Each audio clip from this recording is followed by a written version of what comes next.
Olá, vamos conhecer aqui mais uma das funções da vírgula. Dessa vez, nós vamos aprender aqui sobre como usar a vírgula para isolar expressões explicativas. Então, se você souber como usar essa vírgula para isolar expressões explicativas, corretivas, continuativa ou exemplificativa, vai ficar mais fácil você compreender um texto, você ler aquele texto com mais clareza e também vai ficar mais fácil você saber usar nos seus próprios textos. Seja bem-vindo ao canal Lição de Casa. Se esse tipo de conteúdo te interessa, se inscreve no canal e ativa o sininho de notificação. Primeira coisa que a gente vai saber aqui é que o uso da vírgula depois de cada uma dessas expressões aqui é obrigatório. Bom, isso aí você precisa saber. E eu vou dar aqui os exemplos para que você fixe essa ideia e facilite aí na hora que você estiver estudando. As expressões explicativas, corretivas, continuativas e exemplificativas são essas aqui que nós estamos vendo, que você está vendo na tela. Você vai usar cada uma delas com um objetivo diferente. Se você quer corrigir alguma ideia que você está querendo expressar, você vai usar isto é. Ou seja, se você quer exemplificar alguma ideia que você está transmitindo, você vai usar por exemplo. Ou melhor, então dependendo, olha, inclusive, você está ali falando, explicando alguma ideia e de repente você precisa, olha, inclusive, a propósito, também tem isso, ou tem aquilo. Então, saber usar essas expressões nas suas falas, na sua construção de texto é muito importante.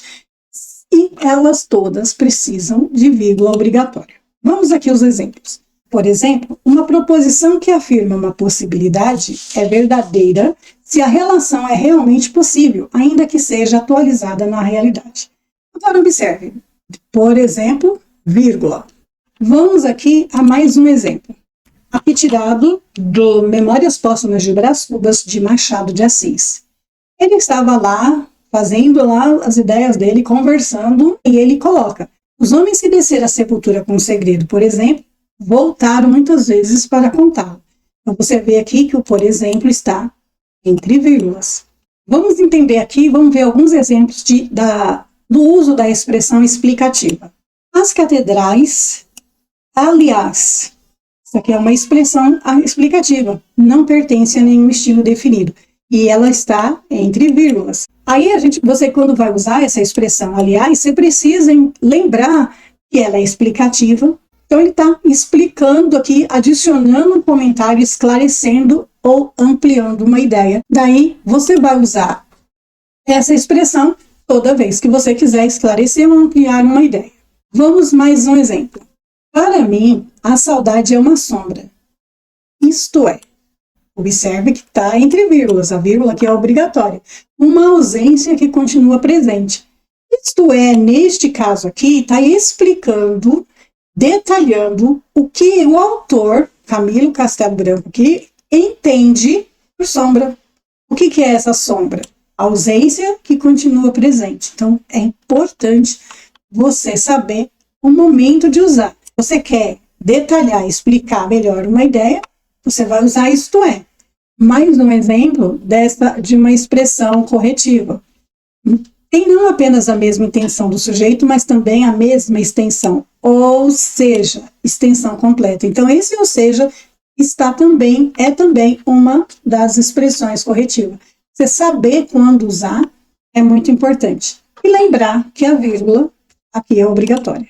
Vamos aqui a mais um exemplo que isso vai reforçar. E você lembrar o uso da vírgula e também que cada expressão dessas tem o seu uso correto.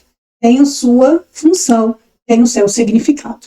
Vamos lá aqui. Iria, portanto, não apenas sobreviver, mas viver intensamente. Então, você tem aqui não apenas, mas. E aqui tem um caráter continuativo, porque adiciona um segundo aspecto, viver intensamente, que complementa e enriquece o anterior. Então, você percebe que a expressão continuativa ela serve para continuar aquela ideia, para complementar, para enriquecer aquilo que você vai falar. Em um dado momento, você transmitir uma informação e você quer dar continuidade ou você quer complementar, enriquecer, você vai usar expressões com esse sentido. Por fim, a gente tem aqui a expressão a propósito. Essa expressão, ela serve, e por fim a gente tem aqui a expressão a propósito, que está nessa frase e a gente precisa observar. Tem vírgula depois dela. Por que ela está aqui? A propósito, lembrei-me de uma história antiga que talvez te interesse. O uso do a propósito a gente vai usar quando a gente vai introduzir um novo tópico conectado ao anterior, estabelecendo uma transição para o próximo assunto. Então, você está conversando sobre o jogo do Brasil. Aí você vai introduzir um novo tópico, como está a política, sei lá, então você vai usar a propósito. Espero que esse vídeo ajude você a entender o uso da vírgula para isolar expressões explicativas e o que significa cada uma dessas expressões e como usar no contexto certo. Ajudou você esse vídeo? Deixa abaixo o seu comentário.